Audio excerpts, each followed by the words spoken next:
Good afternoon. Thank you for joining me for this update today as we provide information to the people of Jacksonville on COVID-19.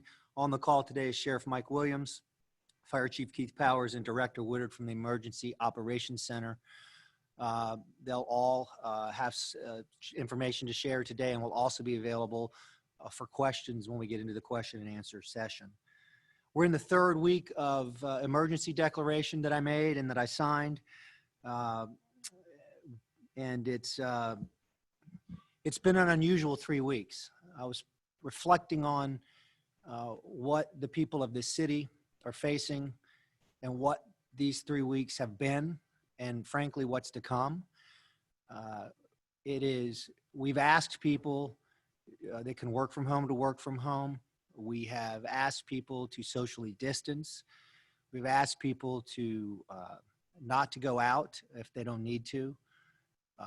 People can't go on beaches.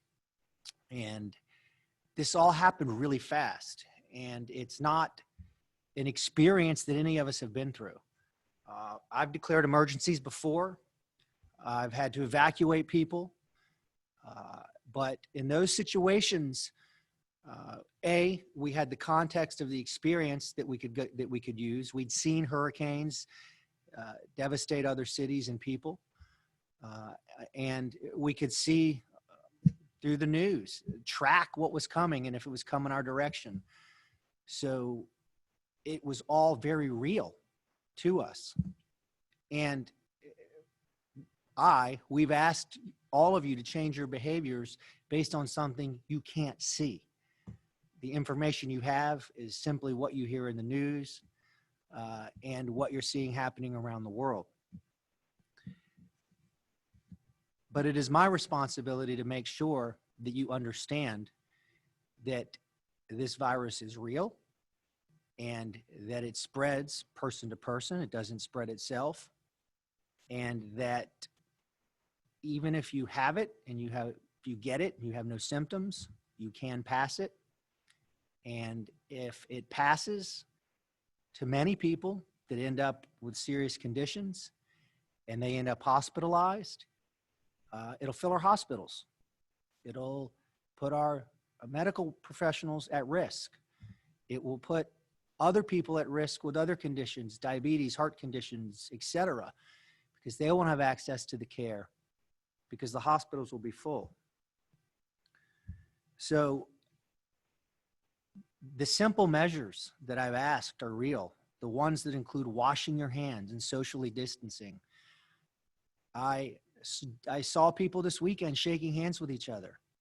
And I understand maybe it's just habit, but we got to stop, folks. We really have to stop this. If we do our jobs, we'll stop the spread and we'll come out of this. And we'll come out of this together. This virus is particularly dangerous to elderly and individuals with compromised immune systems, but anyone can develop symptoms and anyone can end up on a respirator and in an intensive care unit. As I said, many individuals who carry the virus have no symptoms and they can pass it. The rapid exponential spread of the virus quickly overwhelmed the medical systems in other countries, Italy and China, which made it difficult not only for COVID-19 patients, but everyone needing medical attention. The high number of patients in these countries also created a shortage of medical supplies and critical equipment such as ventilators.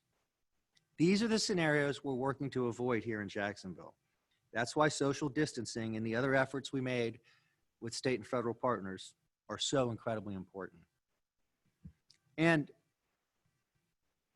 I'm optimistic we will come out of this, and we'll come out of this together, and we'll help each other to get back to what normal looks like. But I want you to understand, being serious is not being pessimistic. I'm being serious right now because I want to stop the spread, and we started taking actions early. Let's just be mindful of these behaviors, please. I've talked in regular communication with the leaders of our local hospitals.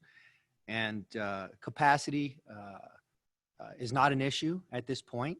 We don't want it to be an issue. However, you got to plan ahead. So I've talked about the field hospital before, which we have abilities there should we need it.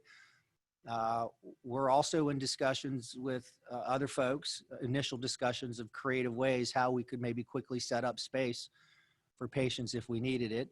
And I know local hospitals are also have plans to be able to increase bed space should it be needed. We've talked about the shelter in place last week and some of the concerns that I have there. Those concerns remain. Shelter in place, not enforced because of resources. People are home, start congregating with people that they don't necessarily usually congregate with. And it increases, it brings with it additional risk. That said, the governor today announced that 4 counties down there that had a shelter in place orders of their own. He worked with them to come up with uniform guidelines. And I've asked my team to look at that order that he has where he unified their guidelines to see if there's relevant action there that would be good for Jacksonville. I've restricted certain businesses and prohibited certain gatherings to slow the spread of this disease and protect the Duval County healthcare system and its people. Unfortunately, other locations outside of the city have not been as proactive or as vigilant in enforcing CDC's guidance and maintaining proper social distancing or limiting non-essential travel. Numerous persons have congregated in the state for spring break, cruises, and other personal travel, thereby potentially endangering the residents of this city. Additionally, availability of hotels, motels, and other places of public accommodations are needed for essential lodgers, such as healthcare professionals and first responders.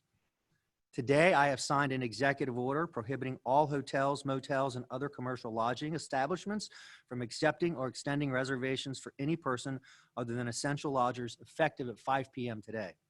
The following are defined as essential: healthcare professionals, first responders, National Guard members, law enforcement, state or federal government employee, airline crew members, patients, patients' families, journalists, others responding to COVID-19, displaced residents or visitors, persons unable to return to their home due to COVID-19 impact on travel, persons who must vacate their home due to exigent circumstances such as fire or flood, persons utilizing hotels as transitional living arrangements, persons sheltering in hotels due to domestic violence, hotel employees, service providers, and contractors, or individuals who for any reason are temporarily unable to reside in their home.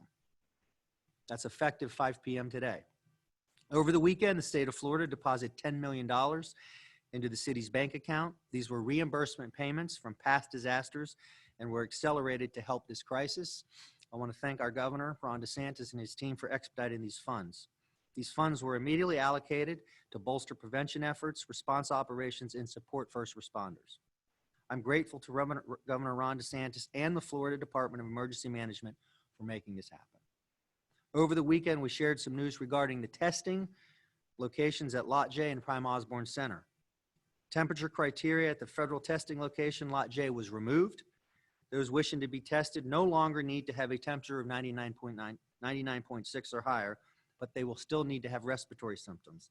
The site is also open for first responders, healthcare workers, and those who have direct contact with patients regardless of symptoms. We saw very long lines over the weekend, and the Department of Health and Human Services has limited the test to 250 a day. I know people are asking why. This is an order that we've been given. It's a federal site, and it's based on access to resources and testing.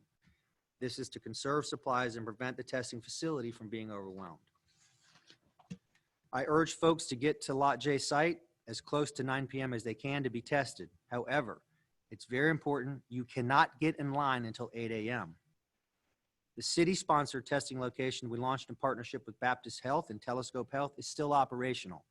An evaluation by a doctor via Telescope Health website or mobile app is required prior to testing. And the $25 fee is now being waived if you use the code HERE4YOU, HERE, the number 4, YOU. Use that code and there will be no $25 fee. Patients will be given an appointment for testing, most of which are within 24 hours of the evaluation. The city's been distributing PPE supplies, that is personal protective equipment, to support hospital operations and other healthcare assisted living facilities. As of this morning, the Emergency Operations Center, which is a function of the city of Jacksonville, has provided over 143 pieces of PPE that includes masks, gowns, and gloves.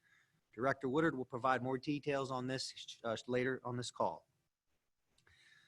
To help those affected by COVID-19, my team has put together a list of resources on the city website to help individuals and businesses get the assistance they need.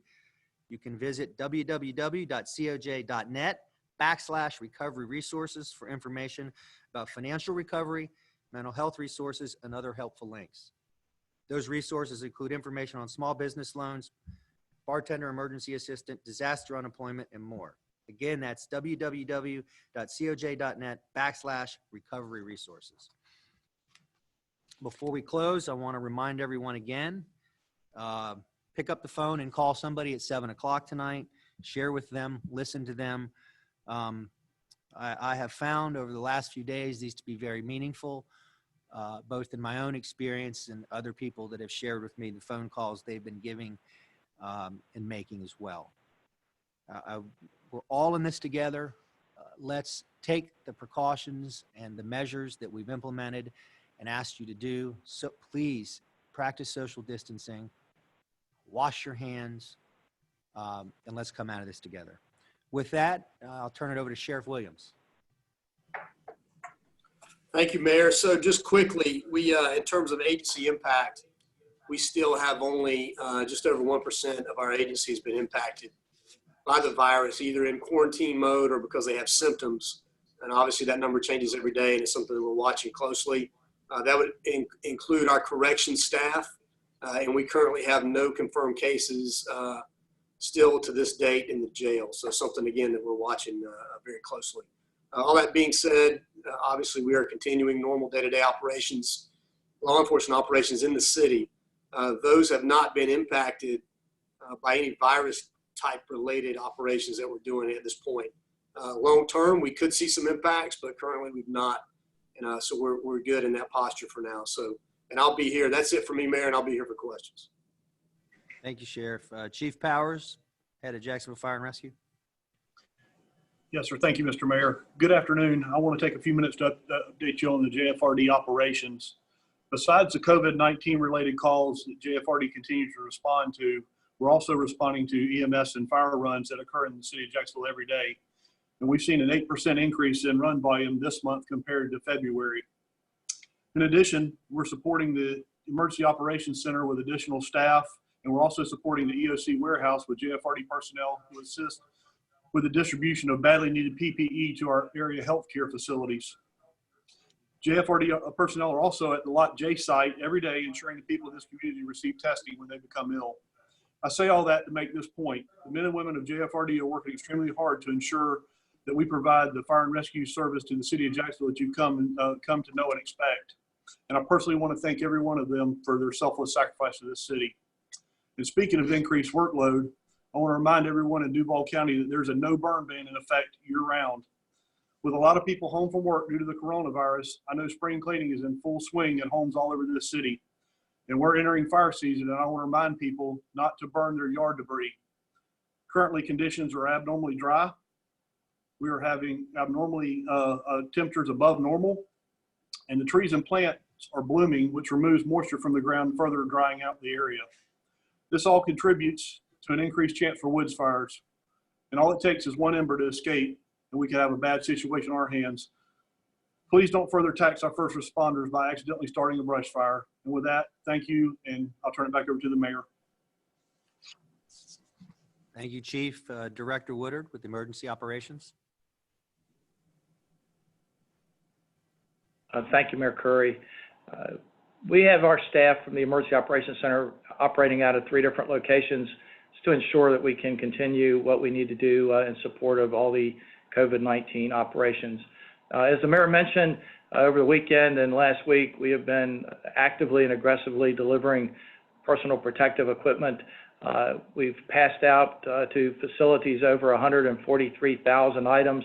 That's to 156 facilities in Jacksonville, Duval County. That includes hospitals, nursing homes, adult care facilities, and other providers. Those items have included 34,000 N95 masks, 54,000 surgical masks, 43,000 gloves, 3,500 hospital gowns, and 5,000 face shields.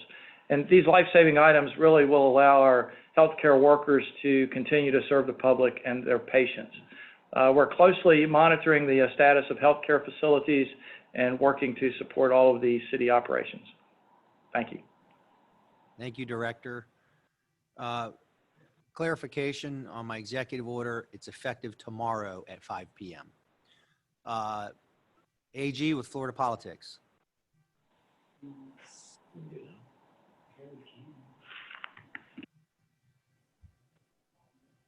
AG with Florida Politics.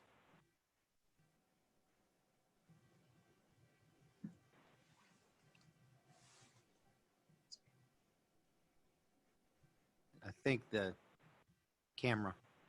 Jim, WJXT. Mayor, two questions, one on your executive order and the other on testing. Starting with testing. A lot of people have been calling, emailing. They were here the first day for testing at Lot J. You know, you've had over 2,000 tests done at Lot J, yet no results coming back. Are you hearing anything on results? And if there is going to be even a longer wait on that? Second, on your order, when that takes effect, does that involve current guests who are at hotels right now?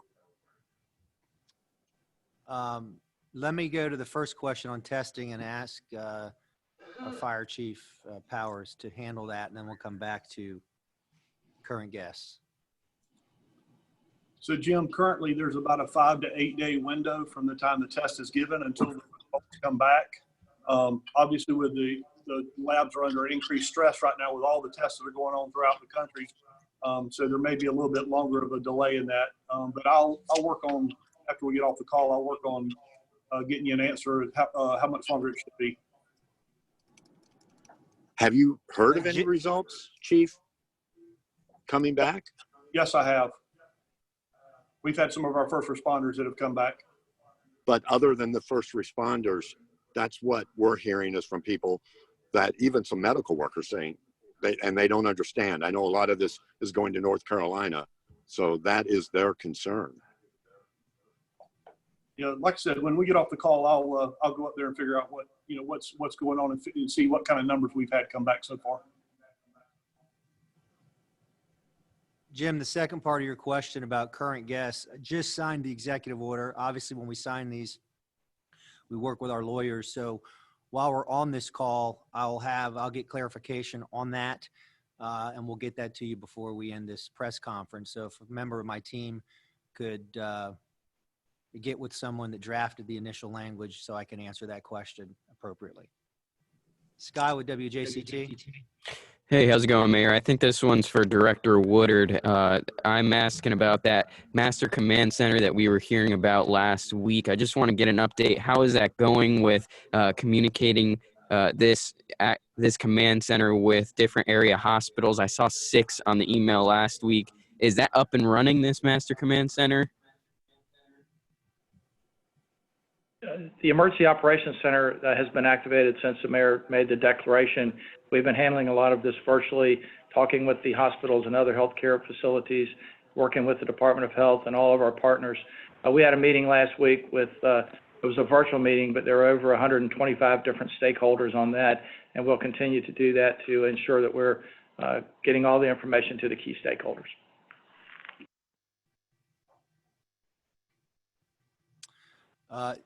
Quickly, Jim, your second question, current folks that currently occupy local hotel rooms stay through their scheduled checkout date. They cannot extend. Vic with WJXT. Hey, good morning, everyone. I got a couple or 2 questions for you, Mayor. First of all, this is similar to what I asked last week. I keep requesting the sheet of people and businesses that are potentially violating the executive order to work from home if you can. Has any enforcement been done, and has there been any punishment because of this? That's the first one. And the second one comes from my colleague Scott Johnson, who wants to know, with President Trump now extending social distancing from April 12th to April 30th, are we going to see changes with the school system, Duval County specifically? The first part of your question, I know that my latest update was our team was evaluating those complaints that had been cataloged, and that the next steps would be to make contact with those businesses to understand what was happening there. On our next update we give you, I'll have a better update for you, and if I get anything between now and then, I'll have someone in my public affairs shop get that to you as well. Second part was schools. I don't know the answer to that question. The schools, they have their own independent school board elected by the people, and they work with the Department of Education, the state of Florida. So given the president's extension of social distancing till the end of April, I don't have information at this time to say what that means for our local schools. Ann with First Coast News.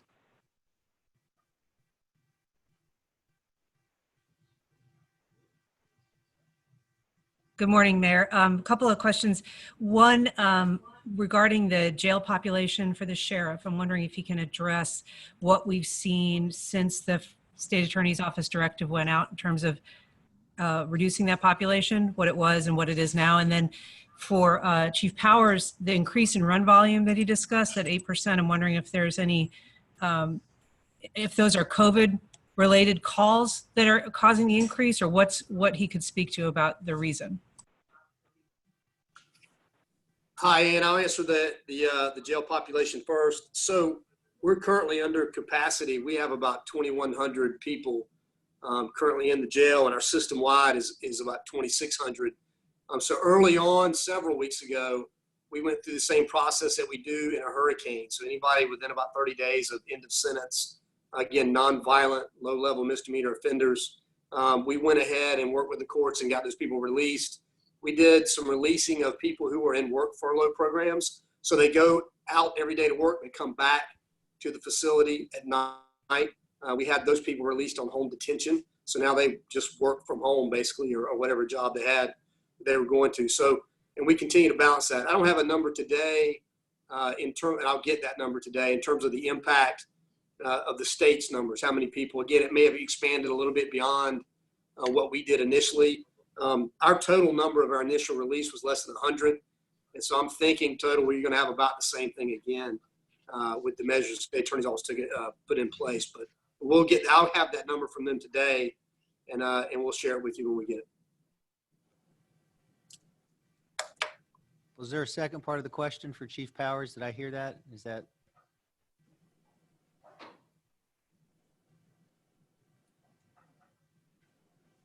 And as it relates to the 8% increase, obviously right now there's a lot of sick people in the country, not just in our community. I can't attribute them because we don't test them on the spot for COVID, for the COVID disease. That takes time for that result to come back. But a lot of these extra runs are people that are exhibiting those kinds of symptoms. But it could also be the flu, the common cold, and some other things, going on. It's just a sick time right now in the country for us.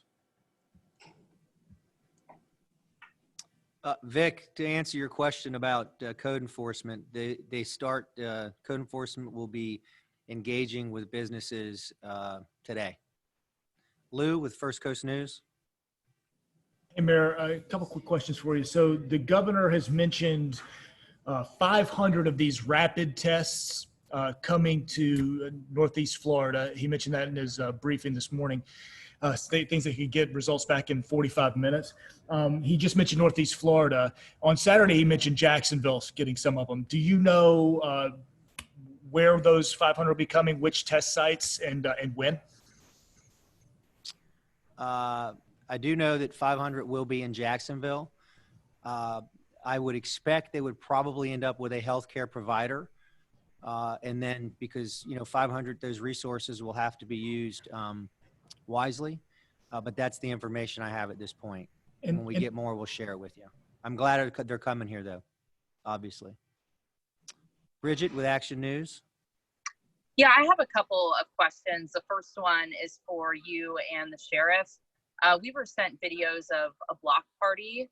Are you guys getting a lot of calls, and could this lead to curfew? We could see that there were a few patrol cars that answered that specific block party. Your latest mandate, does that include Airbnbs? And then are you going to do anything about hair salons, nail salons, beauty salons? Because it seems like some of those are still open. Well, a couple things. If people are outside and they're socially distancing and they're in small groups, and that's what social distancing is. But they shouldn't be doing big block parties where people are crammed in together and they're hanging out with folks that they wouldn't usually be associating with. As it relates to hair salons and nail salons, I have said that if people have to work, they ought to be practicing social distancing, 6 feet away. And then I've said there's obvious cases where essential workers, there's moments where that can't be practiced. For example, people need groceries, people need food supplies. And so there's a moment in time where that can't happen. Hair salons and nail salons should be practiced in the 6 feet, which means you would expect those services wouldn't be happening right now. What I can tell you is what we are looking at is, as I mentioned, I have concerns about the shelter at home that I've expressed, but the 4 counties in South Florida that did their own, and the governor worked with them to make that uniform guidelines. My team's looking at that, the order the governor put out today, and we'll make a judgment from there, which obviously could have additional impacts. And then, Sheriff, I don't know if you had follow up on the calls about block parties or whatnot. Yeah, we did respond to a few calls this weekend about block parties. Some of them in the northwest part of the city, and we responded with officers and broke those parties up. Most people were cooperative when we got there, and obviously at that point chose to go back home. So we will respond to that when we get those calls, and obviously respond appropriately and encourage people to comply and be able to take action if they don't. So just a reminder that again, we're just asking for cooperation in these areas, and with the measures that the mayor's put in place. If we all do that, we'll be in better shape. Mike, the Daily Record. Yes, hi, Mayor. In regards to your executive order, have you spoken with hotel owners about what kind of information, documentation they're going to need to get from some of these essential people that are stuck in place via traveling restrictions? What are they supposed to? What are those people supposed to show to prove that? And then the second part of my question is, the hotel and hospitality industry has been already hit very hard by COVID-19. Is there any discussion, and what would it look like if the city was to provide aid to these businesses who are complying with your latest executive order? Well, to the first part, my team will be working with the hotels to help them implement this executive order as smoothly as possible. And I recognize financial strain this is going to put on those organizations, and we'll have to evaluate. Again, we're looking at rolling out possibly tomorrow or the next day some sort of relief package for small businesses. We're going to have to continue to evaluate how other businesses are impacted by this COVID-19 crisis at this time. But what I will tell you is there's no scenario where I want or would be supportive of people fleeing hotspots in other counties and coming to our hotels and our rentals and potentially carrying COVID-19 into Jacksonville and Duval County. So I don't take this decision lightly, but it's one that I felt had to be made given what we're seeing around the country and around the state. Ellen with the Jax Business Journal. Yes, Mayor, I was just curious, in terms of relief packages, do you feel that that's going to be sufficient in sort of aiding businesses through this time? And also, I'm curious, some people have been critical of the sort of incremental approach in terms of curbing the spread of the coronavirus. And I'm just curious, do you think these bans are going to be effective, or are we going to see a full lockdown of the city? Well, the first part of the question, whatever relief package we roll out, when we roll it out, there's going to be some that say it's too much. There's going to be some that say it's not enough. We're being thoughtful about this, and we're going to present what we think is workable and doable, and what we believe will actually help businesses come out of this and survive and keep people employed. I would say, to the second part of the question, I reject the premise of the idea that this has been incremental. We have taken every action that we believe will keep people socially distant, not interacting with people they shouldn't be interacting with, to keep people safe. Because as I've said about curfews and I've said about a stay-at-home order, the resources don't exist to enforce. And the culture of Americans, we are a free people that move around. So you're seeing this all around the country. You tell people, you order them to stay home, and they go congregate on beaches in California, or they throw block parties, and they're now engaging with people that they don't usually engage with. And that's that's unhealthy. That's not wise. It's not smart. The order that we have in place that says, if you can work from home, that means people are home working, not interacting with strangers or acquaintances. Folks that go to work and operate in a space where there's social distancing 6 feet apart. They're around the same people, so there's not the risk of spread to larger populations. So the decisions that I've made have been in the decisions that I believe are in the best health of the people of Jacksonville. That said, we are evaluating what the governor just did uniformly for 4 counties in South Florida. And we'll make a decision as to whether or not that or some version of that makes sense. But people are going to have to take personal responsibility for their actions. We don't have the resources to police 1 million people to stay at home or only go out when necessary, or to go out and jog or walk, but stay 6 feet apart when you're walking your dogs. So it's incumbent upon all of us to act responsibly right now, and do the right thing. Be socially distanced, 6 feet or more away. Wash your hands. If you cough or sneeze, cover it. These things work. And we've got to take this serious. If you see somebody in public shaking hands, don't be rude, but remind them, this is not wise. This isn't smart. Last question. Chris Hong, Florida Times Union. Chief Powers, I got a question about a hospital capacity. The first question would be, during your latest briefing from local hospitals, what was the capacity figure for the ICU? And second of all, have local hospitals said they're experiencing an uptick in just patient admission in general related to COVID or potential COVID cases? Chris, currently this morning, as of this morning's numbers, our adult ICU beds have about 40% left in their capacity, and that equates to about 175 to 200 beds. So we actually got a few more beds today than we did when we updated on Friday. The second part of your question is, I'm not hearing a lot of any less admissions. I think things are kind of just moving along at normal speed right now. All right. Thank you to all of you for being a part of this, spreading the information we need to get out to people. And until next time, take care of yourselves, take care of your families.